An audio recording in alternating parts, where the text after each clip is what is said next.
I am continuing in my reading. What I'm doing in this series is to read through the entire standard works of the Church of Jesus Christ of Latter-day Saints. This consists of the Bible, the Book of Mormon, the Doctrine and Covenants, and the Pearl of Great Price. I am continuing reading in a chronological order, according to event, not according to publication or volume, so I'm skipping around a bit as I move along. We continue in the Gospels again. Christ has been in the Judean area, specifically around Bethany, where he raised Lazarus from the dead. That's kind of where we've been at.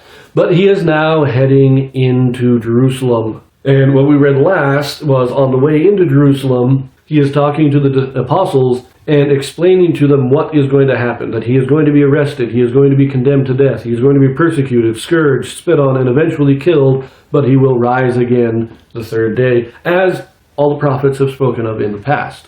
The apostles don't quite understand that. Now we're going to pick this up again, this time only in Matthew and Mark. In this video, we have a Joseph Smith translation. Now what the Joseph Smith translation is, this is a translation or correction done by Joseph Smith to restore those passages that have been lost or corrupted over the years. So Matthew chapter 20, verse 20.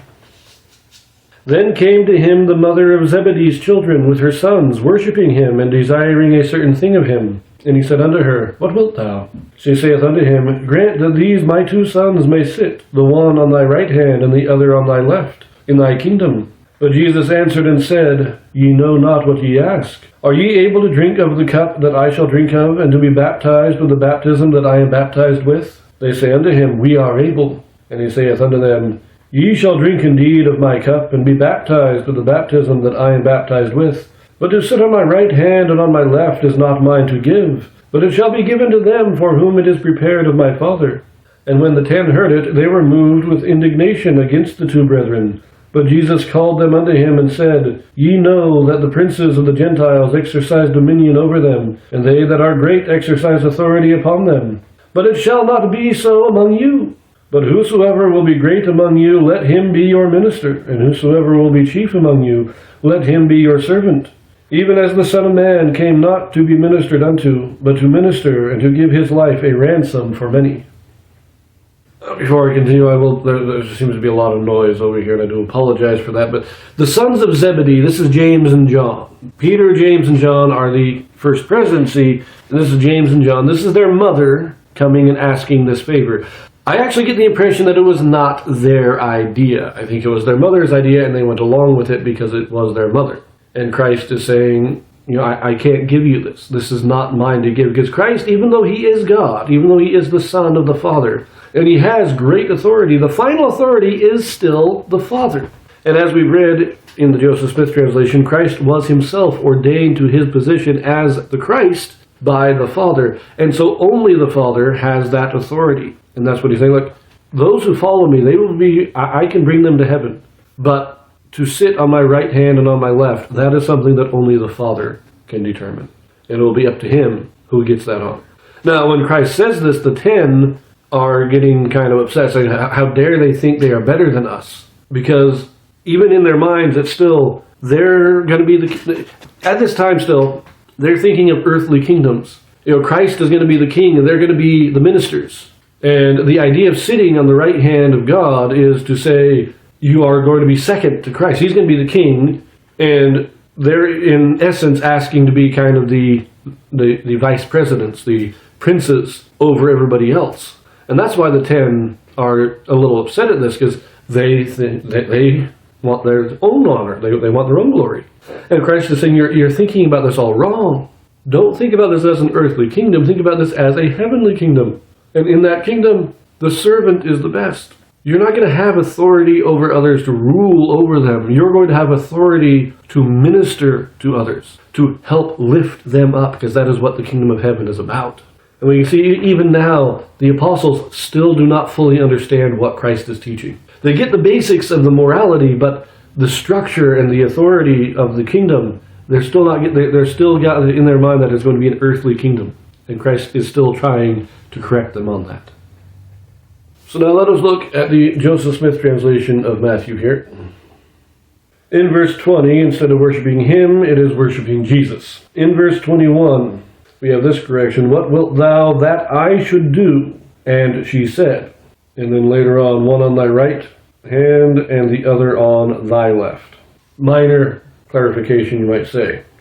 Verse 23 at the very beginning, and he saith, is changed to and he said, but down at the end where it says, is not mine to give, but it shall be given to them for whom it is prepared of my Father. We have the correction, is for whom it is prepared of my Father, but not mine to give. Not sure why we just switched the order there. In verse 24, change it to this, when the 10 heard this. In verse 25, says, but Jesus called them unto him, is just, but Jesus called them. And that is it. All minor grammatical changes or minor clarifications. Now let us move on to Mark. Mark chapter 10, verses 35 to 45. And James and John, the sons of Zebedee, come unto him, saying, Master, we would that thou shouldest do for us whatsoever we shall desire. And he said unto them, what would ye that I should do for you? They said unto him, grant unto us that we may sit, one on the right hand and the other on the left hand in thy glory. But Jesus said unto them, ye know not what ye ask. Can ye drink of the cup that I drink of, and be baptized with the baptism that I am baptized with? And they said unto him, we can. And Jesus said unto them, ye shall indeed drink of the cup that I drink of, and with the baptism that I am baptized withal shall ye be baptized. But to sit on my right hand and on my left hand is not mine to give, but it shall be given to them for whom it is prepared. And when the 10 heard it, they began to be much displeased with James and John. But Jesus called them to him, and said unto them, ye know that they which are accounted to rule over the Gentiles exercise lordship over them, and their great ones exercise authority upon them.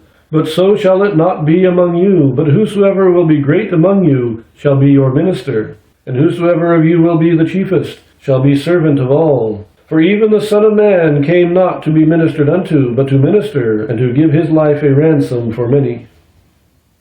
The only real difference between Mark and Matthew in this story is that in Mark it is just James and John coming to Christ and making this request, while in Matthew it was their mother bringing them and making the request for them. Everything else is basically the same. I do find that somewhat interesting. I still think that it would indicate, taking the two accounts together, that it was the mother's idea, but that according to Mark it was John and James themselves speaking, while in Matthew the mother is speaking, but it still amounts to the same thing. She wanted it, she suggested, she kind of pushed them into it, they make the request. Other than that, there's really nothing else to say here, so let us turn to the Joseph Smith translation here in Mark. In verse 35, come is changed to came. In verse 36, now it is, what will ye that I should do unto you?